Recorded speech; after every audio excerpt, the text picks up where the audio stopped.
Tenha cuidado com o ímpio, porque blasfema de Deus o ímpio, dizendo no seu coração que tu não inquirirás. No coração do ímpio há a voz da transgressão. Por isso ele não pensa duas vezes antes de prevaricar, fazer o que Deus não mandou ele fazer. Ele nem sente mais a consciência doer ao fazer algum mal, pois de tanto errar já não lhe importa se fere ou maltrata alguém. É aquela filosofia do índio americano. A consciência é um triângulo. Quando ele erra, ela roda, machuca a primeira parte. Segundo erro, machuca a segunda parte. Terceiro, machuca a terceira parte. Já virou sem vergonha, depois não tem mais dor nenhuma. E a pessoa está assim. A Bíblia diz que um abismo vai chamando um outro abismo. E a pessoa vai. É impossível que a pessoa que tenha nascido de novo, ela viva na prática do pecado, irmão. É impossível. É impossível. Impossível. Eu estava estudando ontem à noite lá em Barueri, que quando a pessoa tem um coração temente a Deus, o que acontece? Ela se desvia do mal. E quem tem um coração temente a Deus? Quem nasceu de novo, porque ele é recriado pelo Espírito de Deus, no Espírito de Deus. O Adão, ele foi criado em alma vivificante. Nós fomos recriados em espírito vivificante. Quer dizer, o nosso espírito nasceu de novo. Nós fomos recriados. Então é isso que você tem que entender. A pessoa não consegue de maneira alguma ver, não é só, entenda bem, não adulterar, não roubar, claro, mas não mentir, irmão. Se ela contar uma coisa que não é verdade, ela não se sente bem. É como mais ou menos, não sei se você um dia comeu uma coisa que não lhe fez bem, e aquilo pesa no estômago, você tem que se desfazer daquilo ali, você vai tomar o antiácido, vai, sei lá, ao médico fazer uma lavagem, você vai provocar que aquilo não fique em você, com você. Amigo, quem nasceu de novo não vive no pecado, não vive com o pecado, não vive na prática do pecado. Mas o ímpio não. Para ele às vezes tem até aquela tristeza, puxa, não devia ter feito, mas daqui a pouco ele faz de novo. Por quê? Porque ele não nasceu de novo. É a tartaruga e o escorpião. Você conhece a fábula da tartaruga e o escorpião? Dona Tartaruga, me deu uma carona para o outro lado do rio abaixo. Ele estava na pinguela lá na ponte, e ele não era na água. Dona Tartaruga, ela parou e disse: não, você vai me picar. Eu estou precisando da senhora. Que isso, Dona Tartaruga? Eu estou precisando de um favor da senhora. Como é que eu vou fazer um mal para a senhora? Eu estou precisando da senhora. Olha lá, seu escorpião. E parou embaixo do rio. E ele foi e mergulhou. Quando mergulhou em cima da tartaruga, ele foi rio abaixo. Quando ele chegou no meio do coisa, ele olhou aquele pescoço carnudo, ele não aguentou e picou.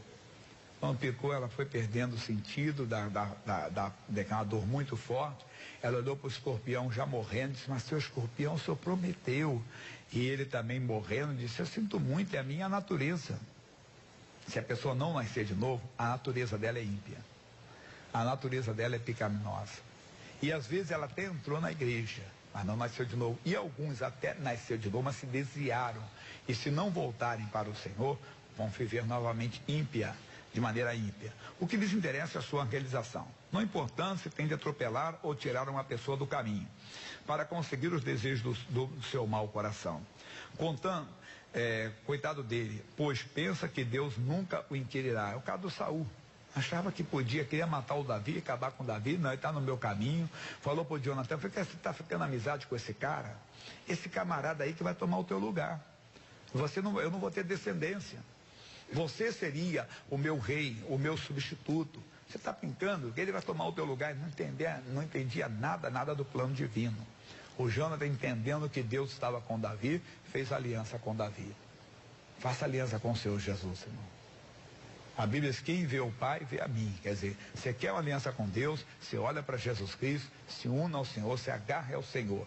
No coração do justo há a voz do bom pastor, o qual o dirige sempre no bom caminho. Ainda que seja tentado, essa meiga voz o convence a não se dar ao diabo. Ele é sempre pacífico, não vive assustado, nem se desespera. Se o inimigo se lança contra ele, como o rebentar de um açude, o justo vive em comunhão com o Senhor. E por isso jamais perde a paciência ou se apavora, uma vez que é sempre guiado em paz. Isso é verdade. Quando você está desassossegado, inquieto, você tem que parar e dizer: não, Jesus, para um pouco, vá buscar o Senhor. Pastor Gerson, você não sabe pelo que eu estou passando. Amigo, nós passamos também por cada luta. cada adversidade, às vezes, mas nós não podemos perder a paz. Nós temos sempre que ter o alvo, que é Cristo, no nosso coração. Ele é a nossa paz. Não importa a adversidade, a doença que veio, não, Jesus só vai mudar essa história. Ela, em teu nome, eu amaldiçoo essa doença. Mas às vezes não é doença, às vezes é tribulação no casamento, às vezes é tribulação na família, tribulação na vida, entenda, profissional, e às vezes até no ministério. Seja o que for, a Bíblia diz, 1 de Pedro 5,7. Quem lembra? Sem ler. Você lembra? Lançando sobre ele toda a vossa ansiedade. Por quê? Ele tem cuidado de vós. Então não fique ansioso, inquieto, desassossegado. Ele cuida de você. É perseguição, é maldade. Não se revolte. Não, Deus só vai cuidar de mim, só vai tomar conta de mim. O Senhor tomou conta de José no Egito. Ele foi para lá como escravo. O Senhor fez dele o governador. Ainda que alguém queira te humilhar, Deus vai te exaltar, irmão. Tem que confiar nele de todo o seu coração. No lugar mais íntimo do ímpio está escondida a voz da rebeldia e da transgressão. Por isso, ele não aguenta a menor das tentações. Para ele fazer o que lhe agrada é como um ato de respirar, pois jamais pensa no próximo, nos perdidos, nem na própria felicidade eterna. É triste ver o viver dessa pessoa, porque se assemelha a um animal selvagem que, para suprir suas necessidades, não importa se tenha de matar o seu treinador, coisa, quer dizer, a pessoa que faz o bem daqui, o alimento e tudo. E é verdade. Não adianta ficar discutindo com o ímpio, brigando com o ímpio. Uma pessoa me perguntou ontem na rádio: pastor, o que eu faço para converter um ateu? Eu disse a mesma coisa do idólatra, do feiticeiro, de qualquer pecador. O que você tem que fazer? Você tem que simplesmente orar, cercar a pessoa com fé, dar o bom testemunho para ela e deixar a porta se abrir para você entrar. Não adianta querer, não, porque não tem diferença. Toda pessoa que não nasceu de novo, ela precisa ser cercada com fé, com amor, com carinho, mas com autoridade no mundo espiritual. Então, você está enfrentando isso na sua casa, no seu casamento. Você diz que o seu marido é ímpio, a sua esposa, ou até mesmo você que casou com uma pessoa que era da igreja. Puxa, pastor Jamile era da igreja, mas depois que como casou, colocou as unhas de fora. Já ouviu alguém falar isso? O que você tem que fazer agora? Descasar? Não. Fazer o que fez o Isaac. Quando descobriu que a Rebeca era estéril, ele não disse: Deus, vou devolver a mulher, porque ela não pode me dar filhos. Eu tenho uma promessa que em mim será contada a descendência do meu pai. Não. Ele santificou a Rebeca em oração. E foram 20 anos de oração até ela engravidar. E depois vieram 2. Deus dá mais do que pedimos ou pensamos. É o que a pessoa tem que fazer: santificar a sua casa, santificar a sua família e não pensar em outra coisa, não santificar até o Deus mudar. E às vezes demora. Foram 20 anos. 20 anos, tem gente que, eu não aguento mais, não vá, é um filho, você vai jogar o filho fora? Não, você vai santificá-lo. E às vezes é um amigo que você tem que santificá-lo. Agora uma coisa, não dê coisas espirituais para o ímpio fazer, ele não consegue fazer. Ele vai escandalizar, irmão. Ele não pode, é impossível colocar o vinho novo no odre velho, vai vazar, vai estourar, a pessoa não aguenta. Não dê responsabilidade espiritual para o ímpio, ele não tem Deus, não adianta, ele vai te envergonhar, ele vai, a natureza dele, a primeira tentação, ele vai fraquejar, ele pode depois pedir perdão, chorar: eu sei, eu sou de Deus, eu daqui a pouco ele erra de novo, porque ele tem que nascer de novo, ele tem que ter o coração recriado. O perigo é, quando o ímpio olha, só consegue ver o que ele pode trazer prazer ou lucro. Diante dos seus olhos, não existe respeito pelo que Deus afirma. As suas decisões jamais se baseiam no que as Escrituras dizem, mas sim ao quanto poder lucrar ou desfrutar. Ele caminha sem destino certo e não tem a mínima certeza de qual será o seu futuro.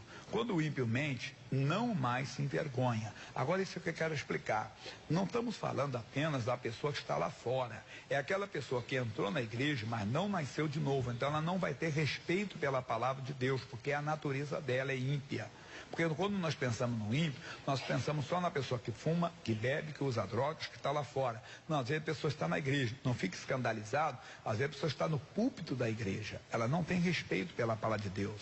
Um abismo foi chamando o outro abismo, e hoje para ela mentir de vez em quando não tem problema algum. É o pregador que diz, olha pessoal, eu vou entregar um óleo consagrado para vocês, eu consagrei esse óleo, eu ungi esse óleo, eu abençoe. Abençoa nada, acabou de comprar na quitanda agora. Ele perdeu o temor, irmão. Não. Olha pessoal, eu marquei de dar o óleo, mas acabou não vindo, eu não vou comprar da quitanda e entregar para vocês agora. Então tem que ser a transparência total. É muito importante, porque a sinceridade, eu estava lendo até ontem à noite, né, tem uma mensagem nas redes sociais. A sinceridade faz o homem ter paz, irmão. A Bíblia diz, repara o homem sincero e reto. O caminho dele é caminho de paz. O seu final é caminho de paz. Aí você veja o Davi. Como é que ele foi o final do Davi? O final do Davi foi a família reunida e ele simplesmente indo para a glória. Nós temos que aprender isso, nós temos que ter o caminho da sinceridade. Ele não devia ter errado, mas errou. Olha, eu não vou ficar no erro. Então o ímpio às vezes está no nosso meio. Até uma pessoa que passou pelas águas do batismo, mas a natureza dela não foi recriada. E se foi recriada, ela pecou e não está se arrependendo, tem que voltar. Mas como eu falava lá no início, é impossível a pessoa nascer de novo permanecer no pecado. O perigo do ímpio é que ele não se importa em temer ao Senhor. E por isso, nem lhe passa pela cabeça de fazer o bem. Que fazer o bem, perdão, que é importante, que fazer o bem é melhor do que praticar o mal. Se você puder oferir um lucro ou alguma vantagem, ele irá suportá-lo. Contudo, se sentir que pode viver sem a sua presença, não sentirá nada em lhe virar as costas. Viu aquele interesseiro, né? Não tenha amizade com o ímpio, mas sempre o cumprimente. E, sendo possível, dê o recado de Deus. O sorriso do ímpio é interesseiro, sua conversa é má e tem astúcia de Satanás. O melhor sempre é conferir a razão pela qual ele o procura. Já os servos de Deus nunca se deixam ser usados pelo inimigo, que eu falava lá no início. Embora a pressão seja grande, mesmo sofrendo algum dano, o justo não coloca sua mão no que é ilícito. Ele é firme nas promessas do Senhor. Eu falava em Barueri, você está numa agonia, precisando de pagar uma coisa, vai na casa de um amigo e está lá aquela nota caída no chão, a nota de 100. Aleluia, aleluia nada, está amarrado em nome de Jesus. Você sabe que não está na sua casa. Se fosse no meio da rua era uma coisa, mas na casa de uma pessoa ali tem um dono. Até o da rua, claro que tem um dono, mas você não vai chegar e perguntar quem é que perdeu. Né?